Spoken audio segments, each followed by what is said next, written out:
어느 날 아침 주머니에 책 한 권과 빵 한 조각을 넣고 나는 우리 집을 나서 내 즐거움을 쫓아갔다. 소년 시절에 늘 그랬던 대로 나는 먼저 아직 그늘이 져 있던 집 뒤 정원으로 달려갔다.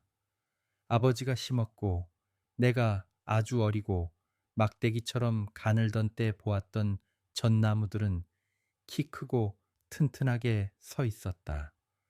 그 아래에는 밝은 갈색 소립 더미들이 깔려 있었고 그곳에는 수년 동안 상록수 외에는 아무것도 자라지 않았다. 하지만 그 옆 길고 좁은 화단에는 내 어머니의 화초들이 있었다. 그것들은 풍성하고 즐겁게 빛났다. 매주 일요일마다 거기서 큰 꽃다발이 꺾였다. 주홍색 송이로 뭉친 작은 꽃들이 달린 식물이 있었는데 그것은 불타는 사랑이라고 불렸고 가는 줄기 끝에 하트 모양의 빨강과 흰색 꽃들을 여러 개 매달고 있는 부드러운 여러 해살이 풀이 있었는데 그것은 여인의 심장이라고 불렸으며 또 다른 관목은 악취 나는 교만이라고 불렸다.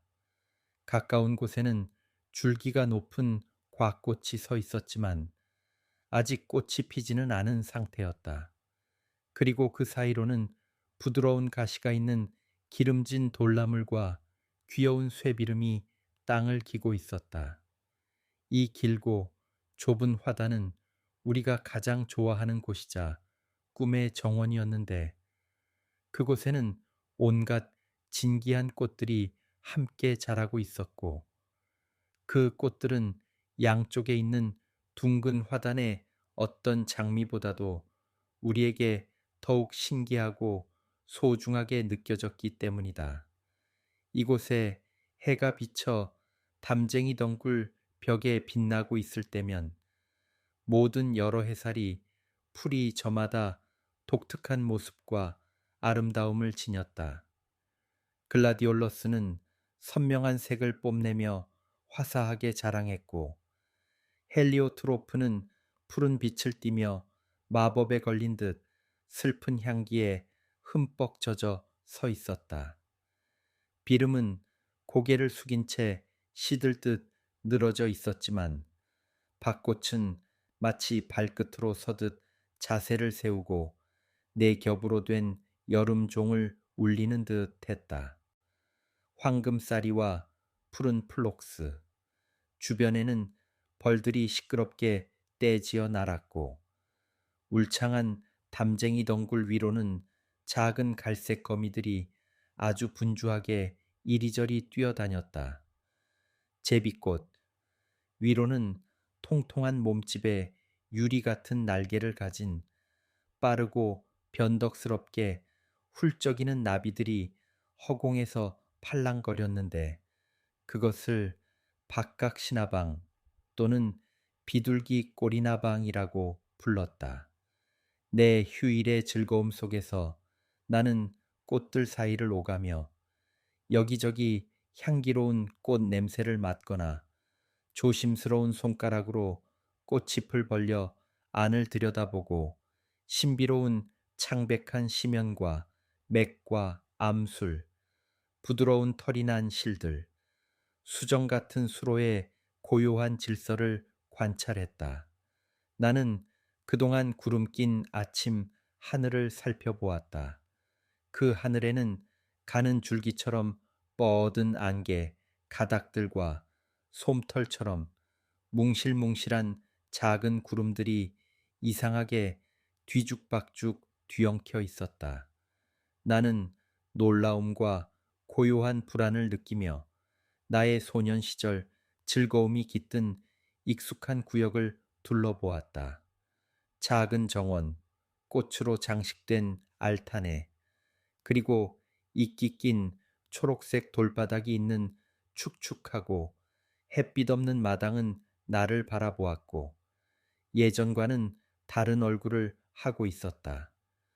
그리고 심지어 꽃들마저도 그들의 끝없는 매력을 조금 잃고 있었다. 정원 한 구석에 수도관이 달린 낡은 물통이 밋밋하게 서 있었다.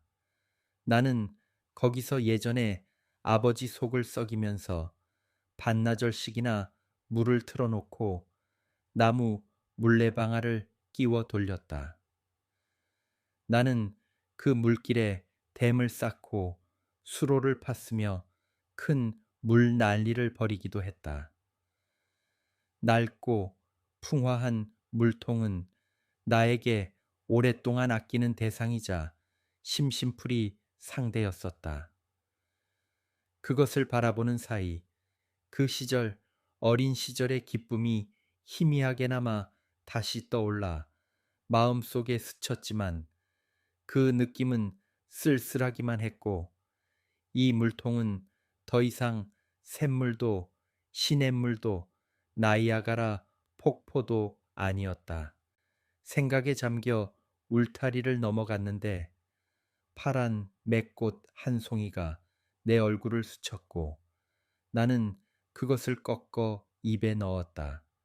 나는 이제 산책을 하고 산에서 내려와 우리 도시를 내려다볼 작정이었다. 산책도 예전 같으면 나에겐 절대 생각지도 못했을 그런 반쯤 시큰둥한 일이었다. 소녀는 산책하지 않는다. 그는 강도, 기사 또는 인디언으로 숲으로 가고 뗏목꾼, 어부 또는 방앗간 주인으로 강가로 가며 나비와 도마뱀 사냥을 위해 초원으로 달려간다. 그래서 내 산책은 자신을 어떻게 해야 할지 제대로 모르는 어떤 어른의 품이 있고 약간 지루한 소일거리처럼 느껴졌다. 나의 푸른 나팔꽃은 곧 시들고 버려졌다. 나는 지금 내가 뜯어낸 회양목 가지를 갉아먹었다. 그것은 쓰고 매운 맛이 났다. 철도 제방 옆 키 큰 금장나무가 서 있는 곳에서 푸른 도마뱀 한 마리가 내 발 앞으로 재빠르게 달아났다. 그러자 내 안에 소년 시절의 기억이 다시 살아났고 나는 가만히 있지 못하고 뛰어가고 살금살금 다가가고 숨어서 기다리기를 반복한 끝에 겁에 질린 그 생명체를 햇살이 든 온기 그대로 두 손에 움켜쥘 수 있었다. 나는 그의 반짝이는 작은 보석 같은 눈을 보았다. 그리고 과거 사냥의 희열이 메아리 치는 듯한 느낌과 함께 내 손가락 사이에서 유연하면서도 강한 몸과 단단한 다리가 몸부림치며 버티는 것을 느꼈다. 하지만 그때는 이미 흥미가 사라졌고 나는 잡은 동물로 무엇을 해야 할지 더는 몰랐다. 아무것도 아니었고 더 이상 운도 없었다. 나는 몸을 굽히고 손을 폈다. 도마뱀은 놀라서 거친 숨을 쉬는 옆구리를 한 채 잠시 가만히 있다가 재빨리 풀 속으로 사라졌다. 반짝이는 철로 위로 기차 한 대가 다가와 내 곁을 지나갔다. 나는 그 모습을 뒤따라보며 이곳에선 더 이상 진정한 기쁨이 나에게 피어날 수 없음을 잠시 분명히 느꼈고 이 기차를 타고 멀리 세상 속으로 떠나고 싶다는 마음을 간절히 품었다.